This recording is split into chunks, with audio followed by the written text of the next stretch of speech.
السلام علیکم ورحمۃ اللہ وبرکاتہ۔ تمام حضرات کیسے ہیں؟ امید ہے سب ٹھیک ہوں گے۔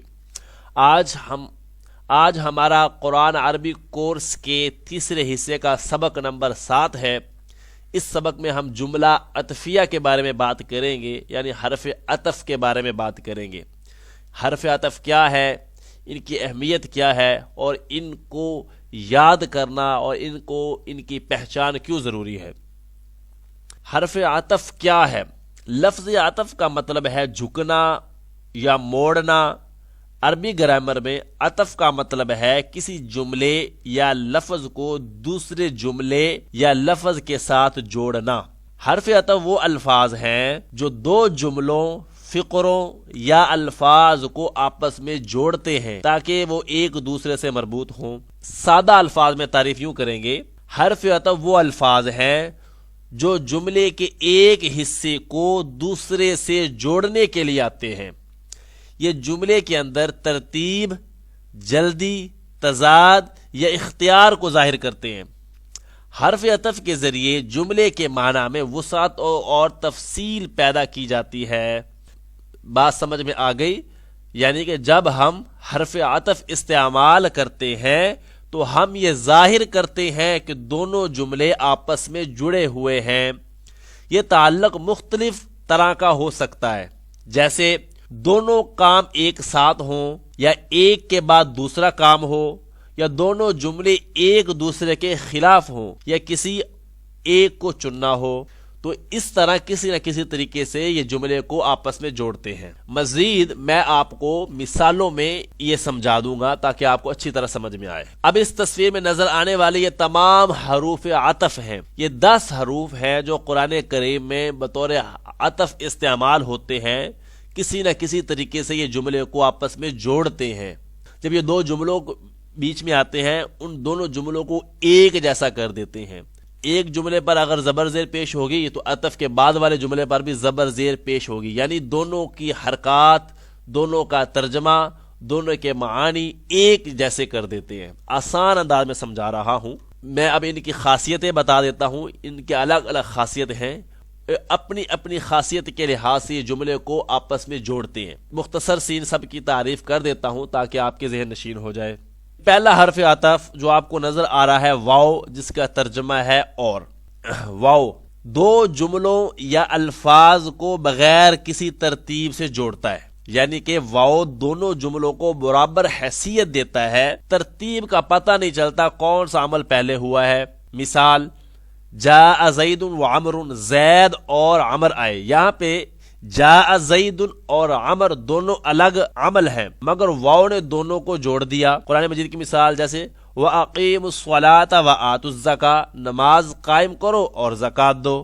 اگلا لفظ فا، اس کا مطلب ہے پھر۔ یہ فا جملے میں ترتیب اور جلدی کو ظاہر کرتا ہے، یعنی کہ فا میں ترتیب ہوتی ہے اور دوسرا جملہ پہلے کے فوراً بعد آتا ہے۔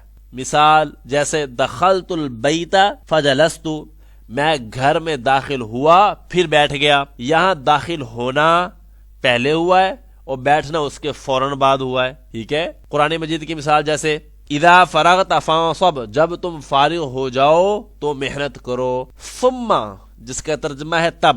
ثم جملے کو ترتیب کے ساتھ لیکن وقفے کے ساتھ جوڑتا ہے، یعنی کہ ثم اس بات کو ظاہر کرتا ہے کہ دوسرا عمل پہلے کے بعد آتا ہے لیکن دونوں میں وقفہ ہوتا ہے۔ مثال جیسے اکلت ثم شربت، میں نے کھایا پھر پیا۔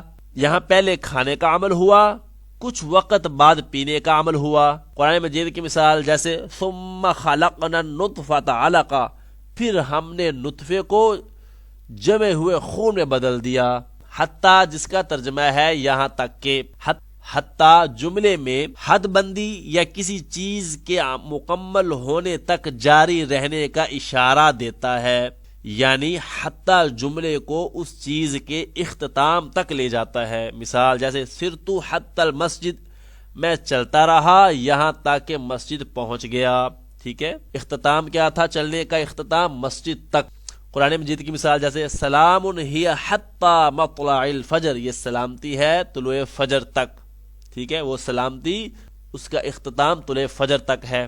اگلا لفظ اما، یہ حرف عطف یہ جملے کو تقسیم کرتا ہے اور جملے کے مختلف اجزاء یا افراد کی وضاحت کے لیے استعمال ہوتا ہے۔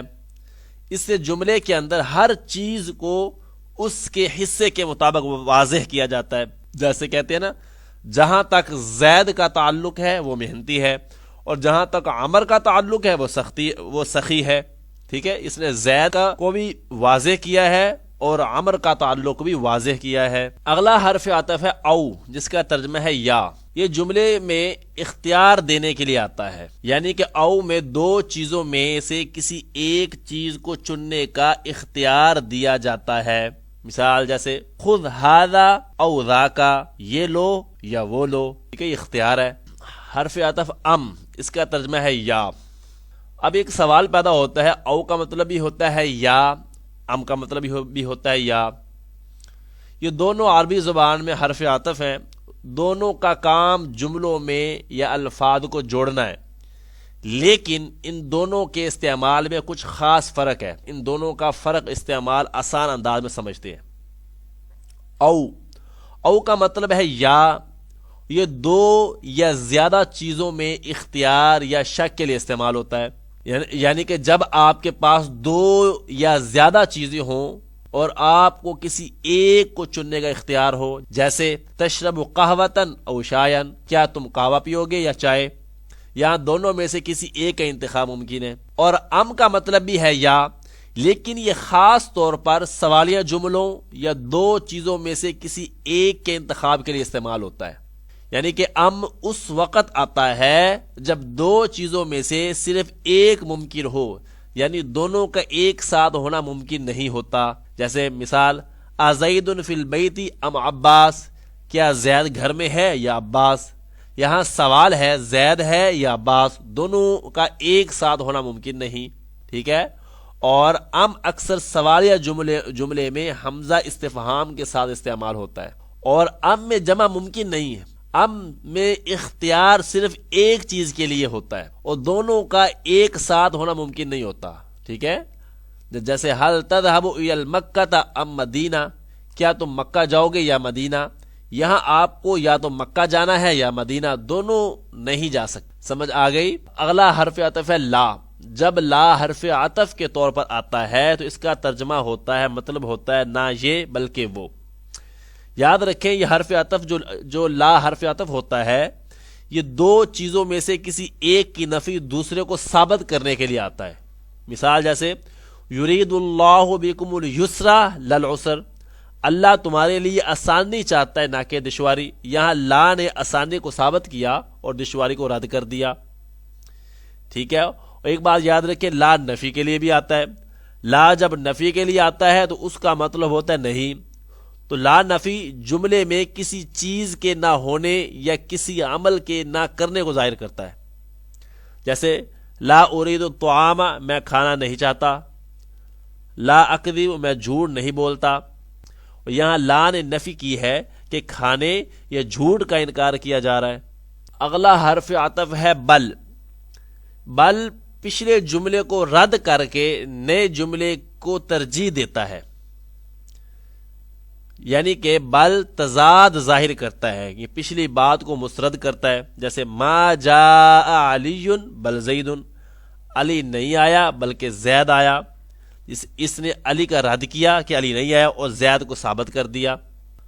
اگلا حرف عطف ہے لاکن۔ لاکن کا مطلب ہے لیکن۔ یہ جملے میں پہلی بات کی تردید یا کمی کر کے دوسری بات کو ثابت کرنے کے لیے آتا ہے، یعنی لیکن پچھلے جملے کو رد کر کے اگلی بات پر زور دیتا ہے۔ لیکن ہمیشہ اسم یا جملہ ہوتا ہے، یاد رکھیں۔ جیسا کہ جاء زید لیکن عمر غائب، زید آیا لیکن عمر غائب ہے۔ ارید النجاح لیکن جہد، میں کامیابی چاہتا ہوں لیکن محنت سے۔ یاد رکھنے کا آسان طریقہ، لیکن ہمیشہ پچھلی بات کو محدود کر کے اگلی بات پر زور دیتا ہے۔ یہ حروف عطف تھے جو میں نے آپ کو بتا دیے. اب اس میں جو سب سے پہلا حرف عطف ہے واو. اس کی میں آپ کو پہچان بتا دیتا ہوں. قرآن مجید میں اس کی کیا پہچان ہوگی، کیونکہ واو کی بہت ساری قسمیں ہیں، اس لیے اگر واو کی علامات اچھی طرح یاد کر لی تو جب بھی قرآن کریم میں واو عطف کے طور پر آئے گا تو آپ کو فوراً پتہ چل جائے گا یہ واو عطفیہ ہے. یاد رکھیں واو کی بہت ساری قسمیں، کم واو کی 8 سے 9 قسمیں ہیں، اس لیے بعض اوقات کنفیوژن پیدا ہو سکتی ہے. واو کی کتنی قسمیں ہیں اور تمام قسمیں میں آپ کو بتا دیتا ہوں. جیسے واو عطف ایک تو یہ ہے کہ واو حال، یہ کسی حالت کو ظاہر کرنے کے لیے آتا ہے. واو معیت، ساتھ ہونے یا متوازی عمل کو ظاہر کرنے کے لیے. واو قسم، قسم کھانے کے لیے. واو مقابلہ، شرطیہ جملے میں جزا کو ظاہر کرنے کے لیے. ایسے ایک اور واو قسم واو استئناف، نئے جملے کے آغاز میں. واو رب، کبھی کبھار کے معنی میں. واو زینت، جملے کو خوبصورتی کے لیے. واو مصاحبت، کسی چیز کے ساتھ ہونے کو ظاہر کرنے کے لیے. تو ان میں واو عطف کیا ہوگی. اب میں واو کی علامات مثالوں کے ذریعے آپ کو سمجھاتا ہوں، تو اس کو اچھی طرح لکھ کر یاد کر لیں. انشاءاللہ کبھی بھی آپ کو واو عطف کے بارے میں کنفیوژن پیدا نہیں ہوگی. چلتے ہیں. یہاں پہ آپ دیکھ سکتے ہیں اگر واو مختلف ناموں کے درمیان آ جائے تو ہمیشہ یہ واو عطف ہوگی.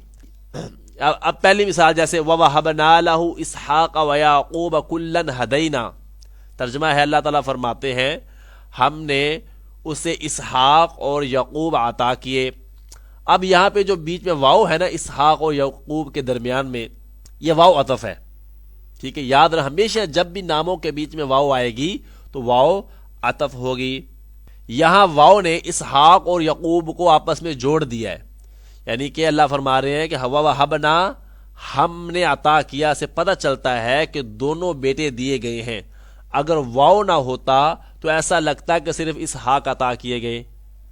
یا واو نے یہ بتا دیا اللہ تعالیٰ نے حضرت ابراہیم علیہ السلام کو 2 بیٹے دیے. اگلی مثال وَأَوْحَيْنَا إِلَىٰ إِبْرَاهِيمَ وَإِسْمَاعِيلَ وَإِسْحَاقَ وَيَعْقُوبَ وَالْأَسْبَاطِ. اب یہاں پہ دیکھو مختلف ناموں کے بیچ میں واو آ رہی ہے، یہ تمام واو عطف ہیں. ٹھیک ہے، یہاں واو نے تمام انبیاءوں کے ناموں کو جوڑا ہے اور یہ واضح ہوا کہ سب انبیاء کرام ایک ساتھ ذکر کیے جا رہے ہیں، یعنی کہ وحی کی نسبت تمام انبیاء کی طرف ہو گئی ہے. یہاں پہ یاد رکھیں واو جملے کو لمبا اور جامع بناتا ہے. اگر یہاں پہ واو نہ ہوتا تو ہر نبی کا ذکر الگ الگ ہوتا، جس سے جملے کا تسلسل ختم ہو جاتا. اتنی خوبصورتی ہے قرآن مجید میں اور عربی زبان میں. دوسری علامت جو واو کی ہوگی، اگر قرآن مجید میں کہیں بھی یا عربی عبارت میں 2 حرف جر کے بیچ میں واو آ جائے. میں نے حرف جر کے بارے میں پچھلے سبق میں آپ کو بتایا تھا، حرف جر کے تمام الفاظ بھی آپ کو بتا دیے تھے. یہاں پہ دیکھو لام سے اللہ کے نام سے پہلے بھی لی حرف جر ہے، رسول کے نام سے پہلے بھی لی حرف جر ہے. بیچ میں جو واو آ رہی ہے یہ واو عاطفہ ہے. اور یہاں پہ دیکھو علی والصلاة على سید الانبیاء محمد المصطفیٰ وعلى آلہ المجتبی. اب دیکھو یہاں پہ علی ہے حرف جر اور اس کے بعد وعلی آلہ یہاں پہ حرف جر ہے، پیچھے بھی حرف جر ہے. اب ان دونوں کے بیچ میں واو آ رہی ہے، یہ واو عاطفہ ہے. اگلی علامت، ایک کلام میں کئی اسم مضاف ہو ضمیر کی طرف. انشاءاللہ اگلا سبق ہمارا مضاف کے بارے میں ہوگا. مضاف ہو ضمیر کی طرف تو ان کے بیچ میں جو واو آتی ہے یہ بھی واو عاطفہ ہوگی. یہاں پہ دیکھو بقلیھا وقثائھا وفومھا وعدسھا وبصلھا. قوم نے بنی اسرائیل نے حضرت موسیٰ سے کیا مطالبہ کیا تھا؟ نہیں صبر کریں گے ایک ہی کھانے پر تو اپنے رب سے دعا کرو وہ ہمارے لیے زمین سے اگنے والی چیزیں نکالے، سبزی، ککڑی، گھیو، مسور وغیرہ. اب دیکھو اس آیت میں واو نے کھانے کی مختلف اقسام کو آپس میں جوڑا ہے، جیسے بقلیھا سبزی، قثائھا ککڑی، فومھا گھیو، عدسھا مسور، بصلھا پیاز. واو کے ذریعے یہ واضح ہوتا ہے یہ تمام چیزیں ایک ساتھ طلب کی گئی ہیں. اگر واو نہ ہوتا تو ایسا لگتا کہ صرف سبزی یا گھیو مانگا گیا ہے. ٹھیک ہے، اگلی مثال الذین استجابوا للہ. 2 اسم ہوں ایک کلام کے اندر، 2 اسم ہو، دونوں پر الف لام ہو، ان کے بیچ میں واو آ جائے تو یہ واو ہمیشہ حرف عطف ہوگی. یہاں پہ دیکھو الذین، اس کے اوپر الف لام ہو گئے، والرسول، اور رسول پر بھی الف لام ہے، اس سے پہلے یہ واو آ رہی ہے، یہ واو عطف ہے. اگلا جملہ ہو 2 اسم ہو، دونوں پر تنوین ہو، دو زبر ہوں یا دو زیر ہوں یا دو پیش ہوں، ان کے بیچ میں واو آ جائے تو یہ واو عطف ہوگی۔ یہاں پہ دیکھو سراجوں، جیم کے اوپر دو زبر، وقمرا منیرا، اس کے اوپر ہی دو زبر، ابھی میں جو واو آ رہی ہے واو عطف ہے۔ اگلا جملہ، کلام کے اندر دو اسم موصول آ جائیں یا دو اسم اشارہ آ جائیں، ان کے بیچ میں جو واو آتی ہے یہ واو عطف ہوگی۔ جیسے الذین یؤمنون بالغیب، یہ الذین اس میں موصول ہے۔ آگے والذین یؤمنون بما انزل الیک، اب یہاں پہ بھی اس میں موصول ہے، یہ جو بیچ میں واو ہے یہ حرف عطف ہے۔ ایسے ہی اس میں اشارہ دو اکٹھے آ جائیں، ان کے بیچ میں جو واو ہوتی ہے وہ بھی واو عاطفہ ہوگی۔ جیسے اولئک علی ھدی من ربہم واولئک ھم المفلحون، ٹھیک ہے، اولئک بھی اس میں اشارہ اور بیچ میں واو آ رہی ہے واولئک، اس کے بعد بھی اس میں اشارہ، تو اس میں بیچ میں جو واو آ رہی ہے یہ حرف عطف ہے۔ ایسے ایک اور مثال بھی بتا دیتا ہوں، جیسے ایک لفظ کی کئی اقسام ہوں، ان کے درمیان میں واو آ جائے، وہ جو واو ہوگی وہ بھی حرف عطف ہوگی۔ تو یہ میں نے واو عطف کے بارے میں تھوڑی سی تفصیل بتانی تھی، اس کے اہم علامات بتا دی ہیں، تو تاکہ قرآن کریم میں جب آپ ترجمہ پڑھیں تو آپ کو پتہ چل جائے یہ واو عطف ہے یا واو کی اور کوئی قسم ہے۔ اس کو آپ اچھی طرح یاد کریں، مشق کریں، یہ سبق بہت اہم ہے، قرآن پڑھنے میں بہت زیادہ یہ مددگار ثابت ہوگا آپ کے لیے انشاءاللہ۔ باقی اگلی ویڈیو میں ملاقات ہوگی۔ اللہ حافظ، اللہ نگہبان۔